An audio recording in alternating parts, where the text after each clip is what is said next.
Welcome to the journey of an entrepreneur. I'm Ryan Batts, founder of Teacher Under Pressure, and this podcast is all about the highs, the lows, and lessons of entrepreneurship. I'll share my own personal journey, going over the wins, the struggles, and the mindset shifts that made the difference. But I'll also bring in other entrepreneurs, leaders, and go-getters to share their stories. If you're looking for real conversations about business, life, and pushing through challenges, you're in the right place. Let's go get it.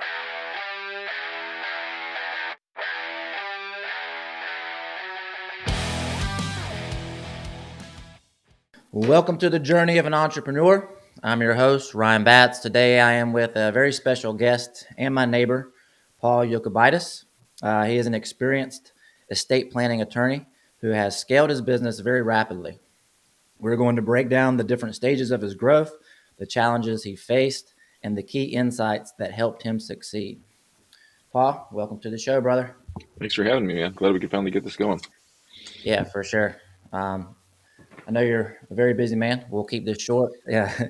I just want to make sure that anyone that is listening gets some good nuggets from this. So we'll get right into it. You can introduce yourself better than I can. Can you kind of just give us a background of yourself and your story real quick? Yeah, so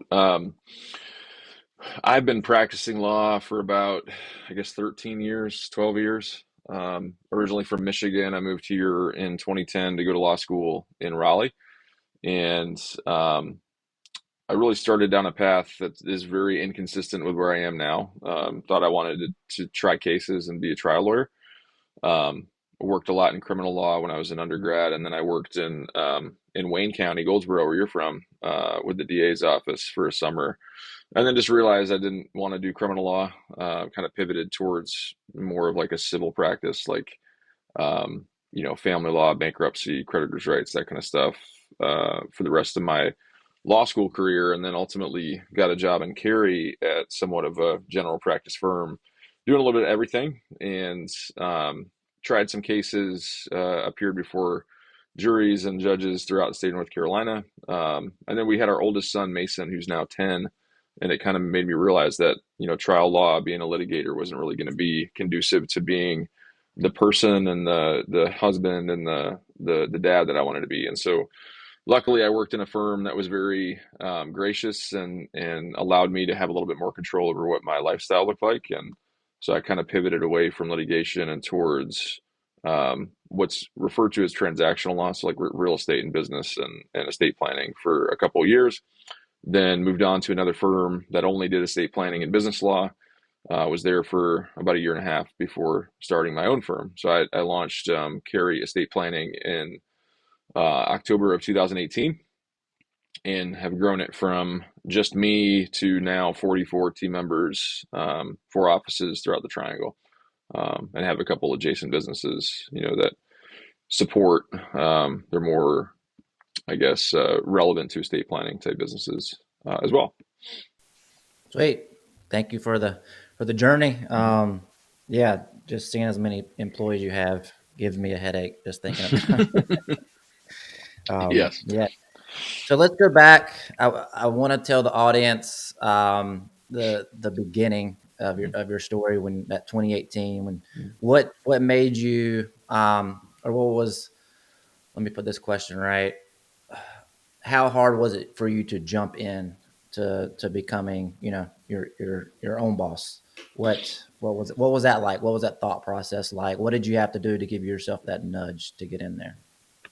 Yeah, I think becoming an entrepreneur, kind of starting your own thing, is like this perfect combination of necessity. Like there's usually some sort of trigger point that makes it like it's now or never type thing, some sort of push off the edge event or instance, combined with the curiosity of like, could I do this better, or maybe frustration of kind of being trapped in a box of somebody else's goals and strategy and philosophy. And so things kind of like came to a head with a lot of different layers. One was, I really felt like my ideas were something that would be successful in the marketplace, in the industry, And as a lot of employees run into, is just running up the ladder, and it gets squashed or delayed to another day, put on the boilerplate or whatever. And then there were some inflection points around just sort of realizing I just couldn't really stay where I was in terms of the relationship I had with ownership. Our alignment of the path moving forward just wasn't there anymore.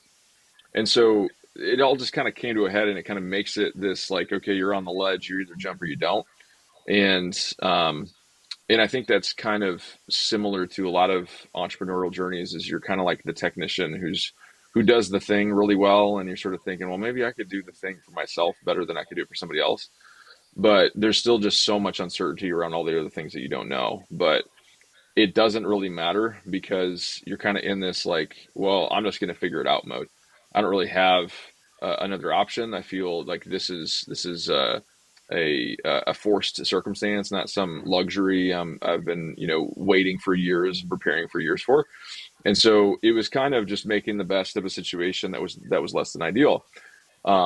Luckily, the things that I really excelled at was advice and education, which lent well to marketing and sales, or what would be considered marketing and sales. And so, new business development, working with clients directly was nothing I struggled with, but I had never done bookkeeping. I had never, done escrows for tax liabilities. I'd never hired somebody. Like, all these important business aspects of running a business were just sort of things I just was going to figure out. It's just, you build the bike while you're riding it, kind of thing. And so there was some I guess tension that required me to start my own thing, and I was just hell bent on making it work. Nice. Yeah, I love it. Yeah, I mean, I feel like that's the hardest part for a lot of people, just jumping in. I think sometimes we overthink it a little bit too much. Like you said, Mm-hmm. you build the bike as you're riding it, which is good advice, because that's hard for a lot of people to jump in. All right, let's talk about the early stages when you're first starting out. Can you give me like one or two biggest challenges for you that you had to face? And with that, how did you overcome those challenges? What did you do to overcome those challenges? Yeah, when I first started, it was just me. So at the time, my wife was not working full time, because we had decided as a family for her to stay home with our kids. We had just had Connor, our youngest, um, at the beginning. No, I guess he was about a year and a half at that point, but she had been staying home since he was born.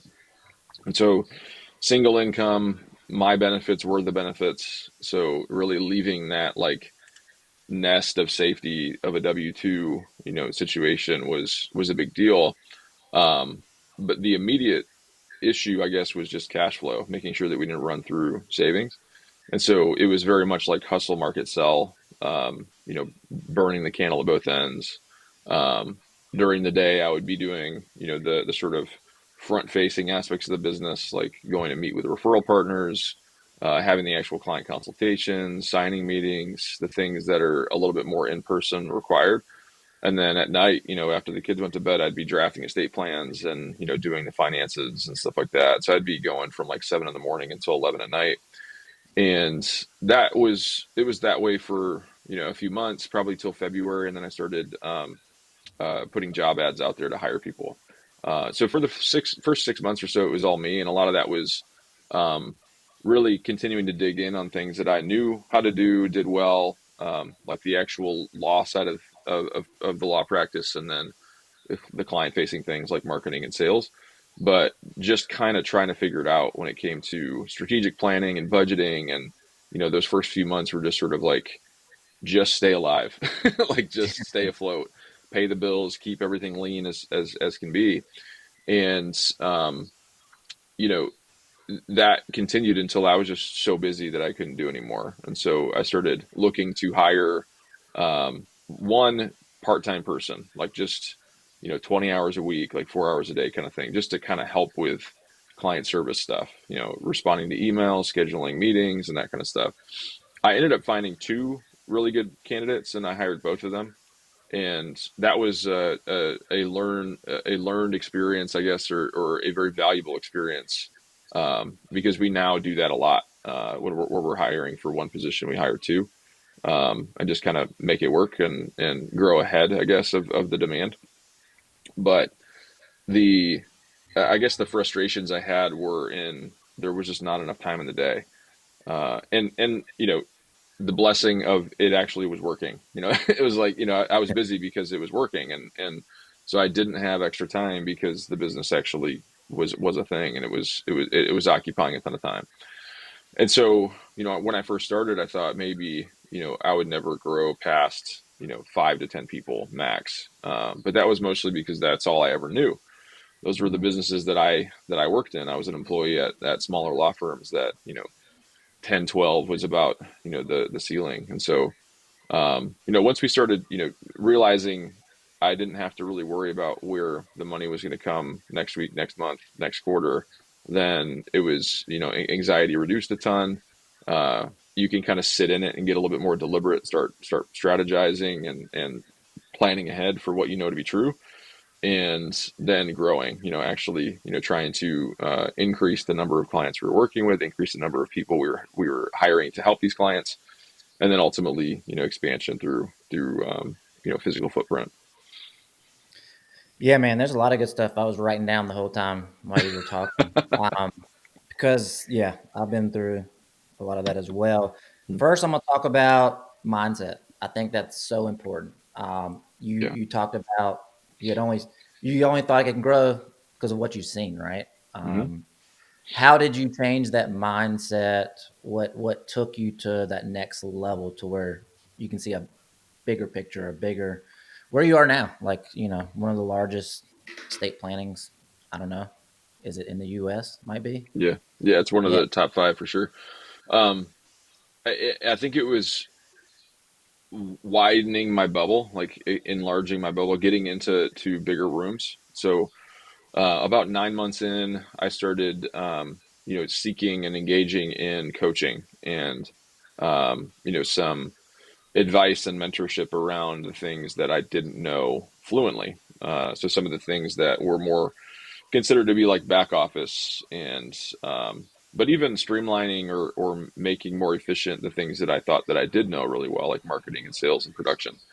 And so I joined a coaching group that's nationwide. There's 500-600 law firms that participate in it, and that was in July of 19, so about 9 months in, and that's really where some of the mindset around bigger than I realized, came in, and it wasn't even necessarily some growth objective. It was just more like, let's see how far this goes. It's just not artificially limiting something, just because I felt inclined to.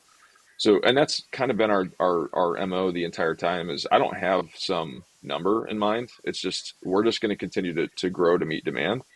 And then the market will decide how big we get. And, but I've always tried to be big reach, small touch. So very, deep on the bench to make sure that we never had clients like waiting around 2, 3 weeks for somebody to get back from a medical incident or a vacation to be responsive to them, but also not so big that it felt corporate or that we lost touch with the community that we were in. And so coaching really, obviously had some direct work with how things could apply in our own business, but the group we were in had like quarterly in-person meetings where we would actually, network and have lunch and dinner and stuff like that with other law firm owners. And you would see law firms that were a lot bigger than yours, and you'd think, oh, well, if they can do it, then I can do it. And so that was kind of the evolution. Is I've always kind of had that mentality is like, if well, I've seen this example of it working, and so I know that it's possible. And so if it's possible for them, then I can do it too. It's just that you kind of adjust that or aim at who you can look to. And so along the way, there's always been other examples of law firms that have been bigger than ours that we could say, oh, that works for them. It could probably work for us too. Or if I kind of reshape it to kind of make it our own, it's possible. That's our problem now is there aren't really bigger estate planning firms to look to. And so now we're in bigger rooms of like personal injury law firms or immigration law firms or, firms that, deal with volume, have a lot of, production issues and stuff like that to look at the components of their practice that we could actually kind of, bring into ours. But it's a lot of just getting into bigger rooms. And sometimes it's bigger, literally like the number of owners that are in it. And sometimes it's bigger by, size of each of the law firms. And now we're kind of aiming at rooms that are not legal only, going out to Vegas for acquisition.com stuff. Yeah. Mhm. I'm going to table all that. That's a whole nother conversation I'll be with the back out there in 2 weeks. yeah, mentorship. I mean, it's still funny to me how many people don't understand that, like the Yeah. investment part of that. I mean, I've spent a lot of money with the mentorship and coaching, Mhm. and it's helped me a ton. Well, I Um, think that you just use a really important keyword there is investment. And yeah, I think that is often the difference is the mindset flip that shows the distinction between an expense or something that we have to kind of spend money on or something doesn't happen versus an investment that we expect to have a return on investment, that it's supposed to create growth or additional revenue over and above, what we're putting in. And I think that's what you will see is the difference between small solo type businesses versus ones that grow is they're willing to invest in that growth because it requires patience. Like investments are not immediate. mhm. It requires you to do something today that may not play out for a year or 2 years or 3 years and be okay with that. And you see that in a lot of things in life. Like some people have that patience to put the work in now, knowing it won't have an immediate return because they want something bigger. And I think a lot of businesses, just industry agnostic, don't get past that point. They just see it's like, well, I can't afford it, but really Yeah. you can't afford not to. Like it's an Man, I'm gonna ignorance pause step. it right there. Yeah. If got anyone listening, if you don't take anything else away, if you can rewind what Paul just said like 5 to 10 different times, that'll do more than I think anything will in your business. I think, with that mindset shift, investing in yourself and taking advice and listening to people that have been there, done it.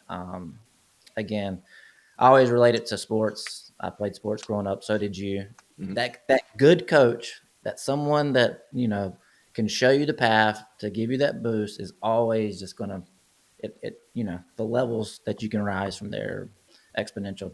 So it's very important. So please, you can stop now. Just take what Paul just said and take it to the bank for sure. Let me see. I wrote down more. Okay. So early stages, hard part for me. Let me see if it was for you.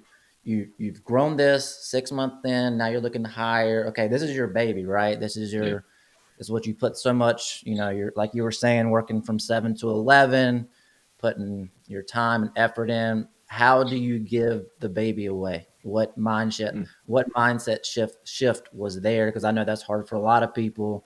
Is like now you got to hand this over and try to keep the same thing, like, because no one's going to be as invested as Paul is. Hmm. It's just not going to happen. It's not their Yeah. baby. So what? Talk to me about that and kind of the mindset shift with that. How did you do that? Yeah, I think I've always just consumed a ton of content, since I became a lawyer and even somewhat before then is just people who are smarter and wiser than me on different things, different topics. And I think before I even started my firm, I had made the understanding that the the process of delegation requires the understanding that the person who's doing it, you're delegating to, does not have to do it 100% as good as you do. They have to do it 80 to 90% as good. And it's this give and take because it's either you can do it 100% perfect the way that you want it, but the amount that you can do will be capped by your own bandwidth, or you can help many more people and not be the one required to do it and it be done 80 or 90%, the quality that you would do it. And so, these early stage growth is a lot of like replicate and delegate. It's basically trying to create more bandwidth, more supply, for the demand. And so it's a lot of like copy paste. You're trying to, replicate or create like a specimen of a solid workflow or a solid process and sort of say like, well, what do I do in a day? And what is the lowest hanging fruit that makes sense to take off of my plate so that I'm not the one that has to do it? And then it's copy paste, delegate, copy paste, delegate. And you just kind of continue to do that with different things that otherwise fall on your plate by necessity or by default. Um, and so I often talk about, small firms, small businesses are usually really profitable when they're service-based businesses, and it's because the owner is basically paying themselves in the form of profit instead of paying others to do the jobs that they do. And so, as you grow, you're bringing more labor costs on to do less yourself to up level, your highest and best use to get you into kind of like your sphere of excellence, your zone of genius. And it's this, small, incremental, slow shifts over time. But that's really hard. These mindset pieces are often the barriers to growth because, there's perfectionism. There's this martyrdom complex of like, I have to do it all. It's this often referred to as the doctrine of sacrifice. Like if I'm not working all day, then I'm not doing enough, or if I'm not doing all of it, then it's not sufficient. And once you sort of realize like the greater good is doing it for more people to solve their problem, to convey as much value to them as possible, but also to be really supportive of your community and give people opportunities to make a great living doing meaningful work. Growth is opportunity. Then it's opportunity to work with more people. It's opportunity to create a career for more people too. But it's opportunity to not have to do everything. It's to get you into this zone of genius mode, and in that you have to acknowledge that it's not going to be perfect every single time, and they're going to screw it up, and you're going to have to fall on the sword and bend down on the knee for a client or a customer and say your sorries and apologies and all that kind of stuff. And it's sort of part and parcel to the role. And some people are not willing to do that. They're too all about themselves, or too selfish, or too engulfed in this martyr complex where they have to do everything. And that will be the reason that they don't grow, and that they get stressed out. They have the heart attack in their 40s or 50s. And I really have always just tried to eliminate that reality. Yeah, I'm not even going to say anything else. You touched on every aspect of that.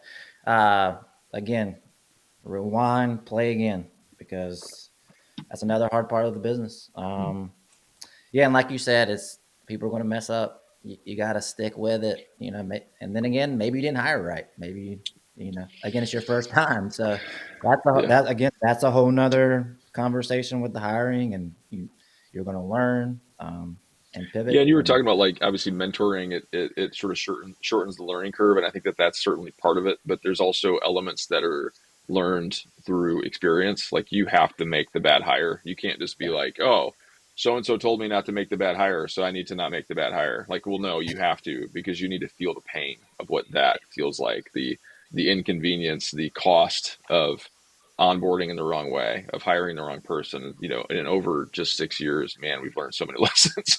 And yeah, it's not for lack of knowledge that it's possible. It's that even though it's possible, you still kind of walk down those paths that have some give and take, some push and pull, that they're not going to be isolated to perfection. There's always room for error, or the wrong thing. It's testing, right? And so, business growth is filled with A/B testing and taking swings. And, just like in baseball, you don't bat for 1,000. Nobody does. I mean, you have to be okay with striking out, because otherwise you have to never get in the batter's box, like, and just sort of, go in the corner and be what you are and nothing more. yep, And so there's aspects of more mindset stuff. You have to be okay losing. I mean, you have to have failures. And a lot of the growth, the biggest lessons come through those failures. yep. And then as you go, you think you had one of the best employees ever, and you hire someone else, and then you find out there's a whole nother level Or of you hire somebody and they start competing against you. Yeah. oh no, yeah, it hasn't quite happened yet. Well, Right. yep, I'm sure in the future. Um, all right, so that all golden nuggets. I like the mindset. People take that away. Now we're going to go back into the investing into yourself. Um, you're a big component of it. Uh, would you mind saying, like, in a given year, how much? Let's give a dollar amount. You and Paul Yokabitus invest into Paul Yokabitus. Yeah. How much do You you? mean like coaching and personal development? Yep, person. Yep, coaching person for the business, for the business. Yep, for Yeah. growth. There have been years where we've spent $100 to $150,000 in coaching programs, trainings, mentorships, that kind of stuff. And not this year, not last year. Well, yes, definitely last year. Um, but we have a $5 million business, so I mean, Yeah. it's sort of a, relative to what. But that first coaching program, I mean, I thought it was the most expensive thing in the world when I first joined it, but it was like $2,500 a month, something like that. But at that time, I think my I think my overhead, even having just hired two part-time people, was maybe, 9, 10 grand a month, something like that, 8, 9. And so adding 2,500 to that was adding 30%. So relative to what, right? I wouldn't even blink to sign up for a $2,500 a month program now. But that's because, now our payroll is 10 times that. So it's sort of one of those things. It's all relative to what, but at the outset, I hadn't really made that clean transition from expense versus investment yet. But I knew people who were in the program, and I knew where they started when they joined the program and where they were. And so I had this like credibility or likelihood of success kind of baked into it. I knew it wasn't like just some massive risk or totally unproven unknown thing. And I think that is going to be true with any sort of like well-known mentoring or coaching programs. Is you're going to look for social proof references, like, tell me where your members were when they started versus where they are now. Mhm. And it sort of mitigates the risk of making that investment. You're at least going to get your money back, kind of thing. But over time, the bigger rooms are more expensive to get into, and the higher level advice is more expensive to receive, versus this is how you do bookkeeping and, budgeting and that kind of stuff. The more basic, business stuff is cheaper to find. But yeah, Yeah. we invest quite a bit into coaching, but I think that it's made us. I mean, we were the fastest growing law firm in America 3 years ago. Um, we certainly grew in a very meaningful way, but quickly. Like, it wasn't haphazard. It wasn't sort of, by the seat of our pants, but it was quickly, relative to the market. And I think that that's because of these investments. 100%. Could you put a number of years saved from these investments? Like if you had to give like a rough, I always say like 5 to 7 years off from Well, I from think from. it's sort of like, obviously speed, but also size. Like, we never would have gotten this big without coaching. Like, we never would have even known that it was possible Mm. to get to that point. And so, without question, the size of our firm is probably 2 or 3x larger than we otherwise probably could have been, without the additional knowledge and strategy and stuff like that. But easily 5 to 10 years quicker. Yeah. I think if you looked at just normal rate of growth, we probably would have been a third the size by now. Just natural sort of, market growth, 20-25% growth year over year kind of thing. Yeah, and that's not even talking about the stress and headache that it's Right. you know, That's it. tripping over your own feet and trying to learn on your own.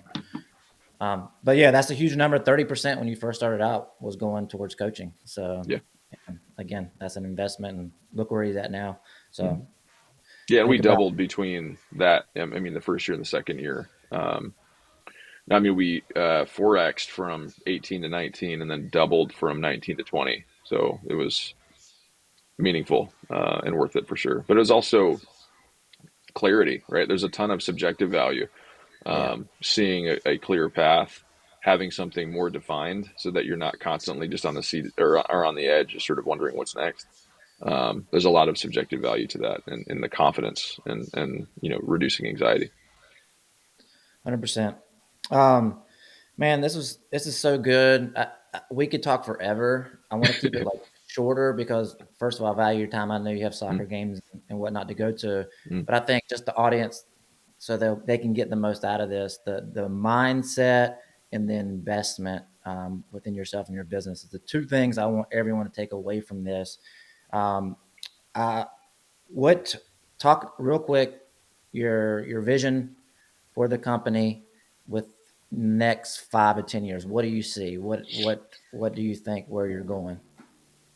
Yeah, we will have offices in every metro in North Carolina. We will probably start expanding throughout the Mid Atlantic. We will. we have really several things going on. So there's Carey Estate Planning as our primary estate planning law firm, but we have a second estate planning firm called Planwell Legal that's meant to be virtual and lower cost. Kind of like, State Employees Credit Union, they have their estate planning basics, that kind of stuff. Mhm. Just to be more approachable, to people who are a little bit more simple in their needs and budget conscious in their investment. And so starting to just expand access to those different platforms. But we also have a financial planning firm called Carey Financial Planning that's somewhat of a sidecar to the estate planning law firm. So trying to just continue to grow those naturally, and obviously we're intentionally creating new marketing channels for that growth, but it's just going to be this ripple effect. So we really started in the Triangle, and we've got offices in Cary and Chapel Hill, and then 2 in Raleigh. And we'll continue to start expanding. So we're looking at Charlotte and Wilmington as our next locations for offices, and then just continue to expand from there. Asheville, Greensboro, anywhere that makes sense. But Norfolk, Richmond, Knoxville, Columbia, South Carolina, Greenville, South Carolina. I mean, there's a lot of different areas to go to, but that's kind of where we're headed. Nice. Mm-hmm. Love the mindset. Love the vision. That's awesome. I mean, 0, 5 million, what's that, 6 years, Yep. 7 years? Mm-hmm. Yeah. And then now your mindset above and beyond. All right, let's give some advice. Anyone listening, where you're at now, they're probably like, I'll never get there. But take yourself back to the very beginning. What advice would you give Paul at the very beginning, or anyone else listening? You know, get started, and what kind of advice would you give them? Any entrepreneur? Yeah, and I think it's kind of contrary to the path that we had. I think our path obviously was fast because we were doing the right things in the right way. But I think it's just embracing this concept that there's not a deadline, like there's no rush. Rush and urgency is all fabricated. It's all garbage. It's a self-imposed, deadline to create whatever you're trying to create. And I think that doing it right is going to be faster than trying to do it fast. And so it's not that doing it right is contradictory to speed. It's that doing it right makes it faster in the long run. And I think it's sort of like sitting and focusing on the core business and just improving product as much as you possibly can. The product being obviously whatever you're selling will take care of everything else. I mean, if you get the product right and no one can compete on you based on product quality, the sales and the marketing handle themselves. The hiring handles itself because you become the market leader. But a lot of people glaze over the product like it's some secondary aspect, and they focus more on sales and marketing. But you can't retain clients, you can't grow new clients if you don't do well at what you do. So getting it right, getting it focused and deliberate, and it takes the time that it takes. You can't just speed it up for the sake of speeding it up. But patience, deliberance, focus. That would be my takeaway for sure. Man, I hope people are listening to this. They would take so much away. I really appreciate it, Paul. Yeah. Give your social media. How can we reach Paul? How can we reach yourself or Carey Estate Planning? Can you Just let go us to know? carriestateplanning.com. Great way to start.